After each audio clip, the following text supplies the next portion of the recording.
Good evening, guys. Welcome to Mama Pam Speaks. Just today to say Happy Tuesday. This is episode 3. I always have to say my Cash App name, which is L6Pam. Hope you guys had a wonderful day. Just getting in from work. Going to enjoy the rest of my evening. I just wanted to come to you with. I think we left off with episode 2, which was February 26th. I didn't label it, but it was episode 2. This is episode 3. And tonight I just feel like being a little humorous, just remembering something that was really, really humorous while I was in prison. Everything wasn't really bad. This was funny to me after I thought about it over the years. Going into my 4th year, y'all know now, not as quite as suicidal, but I am going to tell you this here. Like I said, my sissy, which was my roommate, was very intelligent, paralegal. She taught me so much about the law. So I did these 2 things going into the 4th, getting ready to enter the 5th year. I realized that my aggravated assault carried 10 years. So I was incarcerated with women with involuntary manslaughter that carried 10 years. So I thought to myself, something is terribly wrong with this picture. And so I began to do and study, and I went to Savannah, got my discovery, and I stayed up like maybe 2 weeks and did a habeas corpus. Now, mind you, I didn't take an open-ended guilty plea. I know I wasn't going to win. But somewhere in my heart, I still, after I started doing the habeas corpus, I realized that the district attorney wanted to run 5 and 5, which I had 5 more years left on probation, and give me 5 years for the aggravated assault. My attorney didn't even tell me. He let me take an open-ended guilty plea, so the judge sentenced me to 10 years. Okay, make a long story short. So anyway, I learned how to do a habeas corpus just to start the process of forgiveness in my life. We could just say tonight is about forgiveness. So I actually did a habeas corpus. I subpoenaed him. I subpoenaed my probation officer. And I had them to come to the Hawkinsville court. I asked questions like I was an attorney, and they kept saying sustain, and I don't know what none of that stuff mean really, but anyway, I was presenting my case.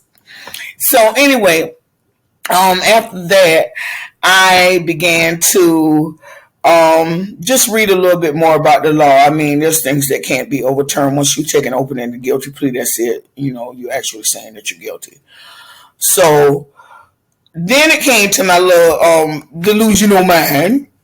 Well, I am a Christian. The Lord is going to let me go. So this is what I'm going to do. I'm going to tell them that I've been locked up almost 4.5 years now. I'm going to start to write the parole board. I didn't win my habeas corpus, so here I go again, still trying to overdo what God is trying to do in my life, trying to go beyond Him. I started writing the parole board. I think it was 5 members at the time. I started writing the parole board once a month. Now I'm sitting on a 90% crime. My TPM is like January 2009. They not moving it. They already gave me my grid, January 2009. Okay. So I started writing the parole board. And I wrote to the members. Can't remember their names verbatim, but anyway, the 5 members, I would write to them. And they would send me the same thing back. Every month, they would send me the same thing back, y'all. I would tell them that I was a model inmate, all the classes I done took. I live in the honor dorm. I do good on my detail. I'm a mentor. They would write me the same thing back. I guess in their mind, they're saying, that's all good. January 2009. That didn't discourage me, because you remember, I'm still trying to fix this. So I would go back next month, I write the same thing. Dear parole board members, I am Pamela Sanders. I am a model inmate, whatever, and so forth and so forth. And they would send me a letter back. January 2009. Okay. And wait the next month. Surely they're gonna understand I took another class and they're gonna take favor with me. That's what my little crazy aunt told me. They're gonna take favor with me and they're gonna let me go now because I done took another class. By this time I got about 6, 7 classes under my belt. I done had a therapist. I am doing well, parole board members. So I wrote them for about 6 months. So one day I had to, when you get your legal mail, you have to go to the mail room. So one of the officers, she was a sweet dear lady. God may she rest in peace. She went with all that, like she's superior over you and all that. Me and her was cool. So she's saying to us, "You on this mail room lesson again?" I said, "Yes, ma'am." So I went up to the mail room to get my mail. They say the same thing. January 2009. She said, "Sanders, you got good news?" I said, "No, they still say the same thing." So I didn't wait another month to write them. I wrote them back. I said, "Dear parole board members, I just want to thank you that I have free lights, free water, and free food. I appreciate it because you're making me a better person." So I went to the desk and I told her what I wrote. She said, "Sanders, I'm going to be looking to pop the door any minute because the people coming down here and rush you." So I was thinking about that at work, and I remember the antics that I would pull, just thinking that I could overturn this darn sentence. I'm all right now. I ain't so much thinking about suicide right now. I'm all right. I'm still trying to think how to get out of here. I don't want to do 5 more years. So I was thinking about all kinds of things. I'm telling you, look, I'm doing good. I am. I think I'm well. I can go home. And they don't play with you. They send you the same thing back. January 2009. So after writing them and telling them, thanking them for the free water and lights and free food and free clothes, I didn't write them back no more. I figured, well, that's not going to work. Okay. Just keep right on praying, I said. You keep right on praying and keep a peace of mind, okay?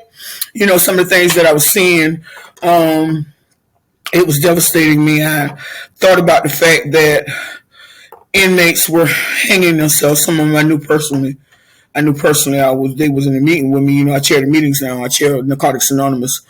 And I remember we got the call, inmate I knew, a lady I knew really, really well, had a breakfast, put a rose in her hair, and looped that thing around her neck. And I remember, I had the same thought about 4 years ago. I had the same thought that I couldn't do this. I mean, she didn't even appear to be. And see, that's the thing about suicide. Let me explain this to him right now. People go around talking about, I think I'm going to kill myself. You don't want nobody when you're going to kill yourself. You just do it. I'm going to share that later on in the podcast. But you don't want nobody when you're going to kill yourself. You just do it. And I was very fond of her. Then shortly after that, an older lady I had liked, she went to visitation, saw her family, came back. I think she had went into a sugar coma and she died right behind that, so that's 2 people, I personally knew, so now I'm thinking, Lord, thank you anyway. I started, a little bit, I started practicing being grateful. That's where I was at then. You're not getting out of here unless they roll you out or God send you home on his timing. So I started practicing being grateful. I would be grateful for when somebody wrote me a letter. I would be grateful when I heard something good. I would be grateful to be a blessing, just by in words and encouragement, because that's what I was. I was an encourager. God gave me the gift that if somebody was going through something, I knew how to say things to encourage them. Now, I got to be honest tonight. Was I still not hurting? I was. My heart still was hurt. I've been locked up 4 years now, and, I miss still my children. Most of all, are still on my heart. My children are still on my heart. I know my mom wasn't never coming back, and I was grieving to a sense, but I was learning how to cope with that.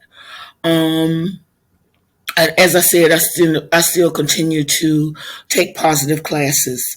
We had some teams that would come in, and it's called Agape, and I was one of the inmates that I was one of the female inmates that they would select because where I lived and we didn't get in trouble, and they selected us because we're not going to steal and stuff like that. So they would select us to go for this 3-day retreat, and they brought in the best food, y'all, and that I was grateful for that. I really was grateful for that, to eat really good food, and the volunteers were so nice. And I remember that, we was having prayer at the altar, and I had been affiliated with that a couple of times. I had been selected a couple of times to go and participate with the retreat and help serve the other ladies that were just taking that walk, because I had took it some years ago. So I was on my knees this night, and I remember this particular day in the gym, and I remember that one of the ladies, one of the volunteers from the outside, she grabbed my hand, and she said, "Pamela, hand me your hand." She don't call me no inmate or Sanders and all that. She said, "Pamela, hand me your hand," and I hand her my hand. She said, "Your name is written on the palm of his hands." And at that moment, y'all, man, it felt like chills or something went through me. I was like, "Yes, ma'am, thank you, thank you, thank you." Now, here come my sidekick, the enemy. Here he come. Girl, when I got back to my dorm, here you go. I'm in the shower.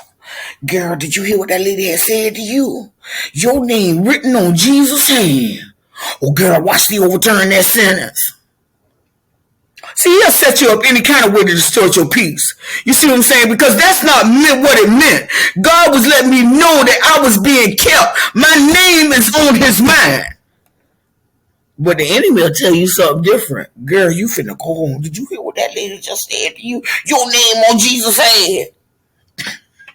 I didn't even feed that Markson boy, because if I would have fed it, it might have would have grown. I might would have whipped back being suicidal if they didn't let me go about a couple of more months from there. Because it's triggered in my mind.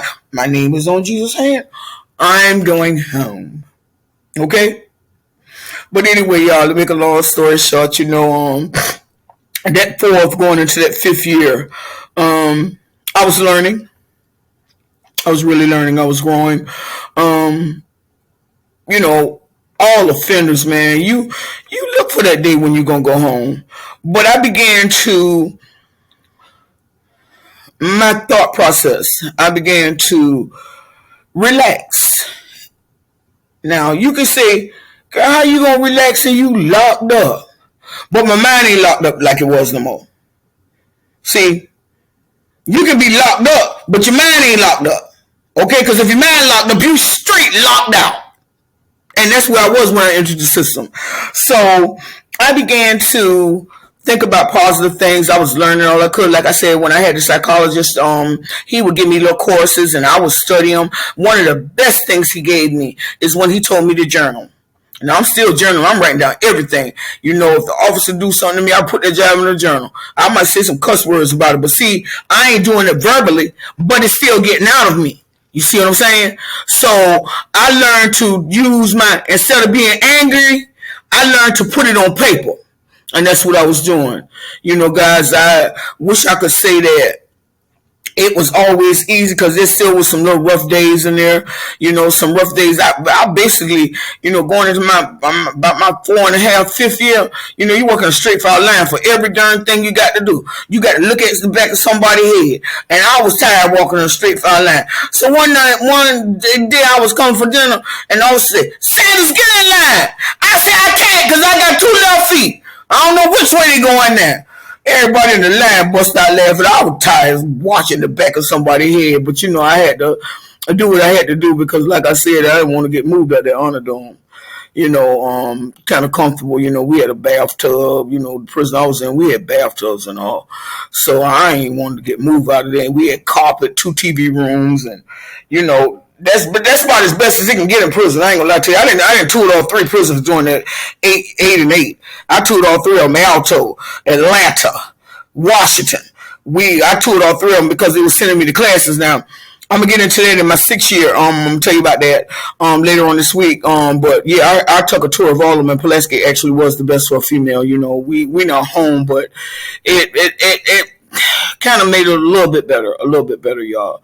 Um, there's so many things I remember that because I'm in a humorous mood tonight. I remember that we had like this old officer. He looked like he was about 70 years old. So we didn't have barbed wire surrounding our the surrounding this camp I was in. It looked like a project.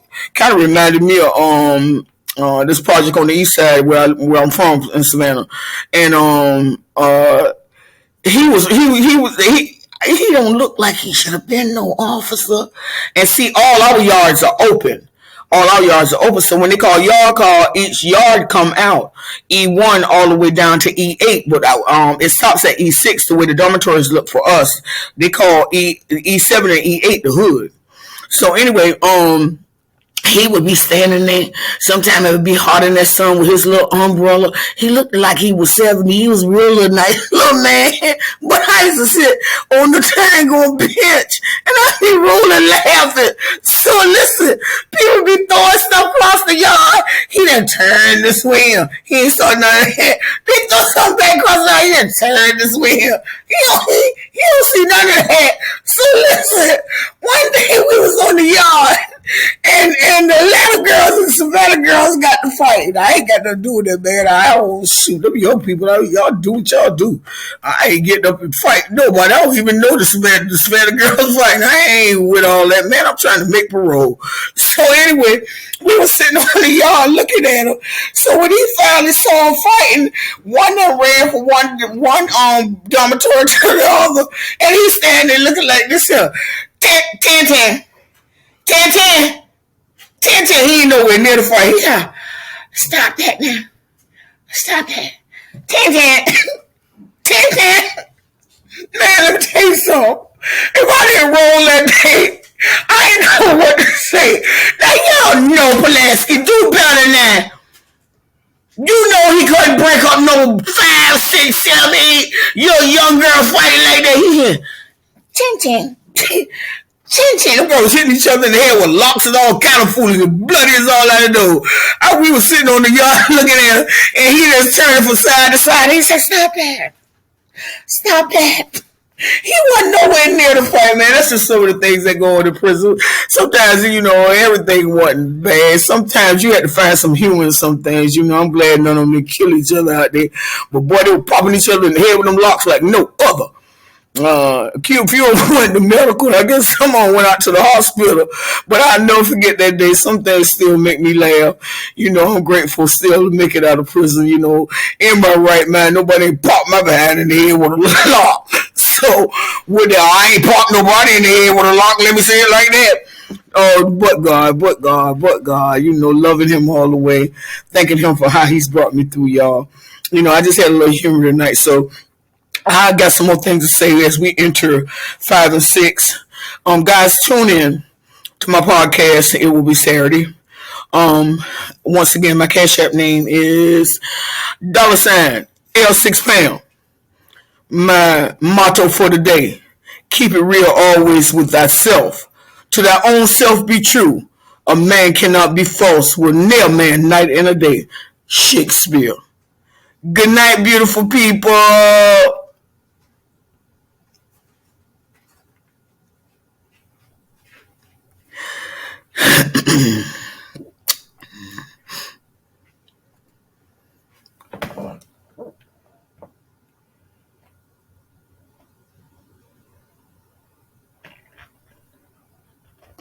I can start closing.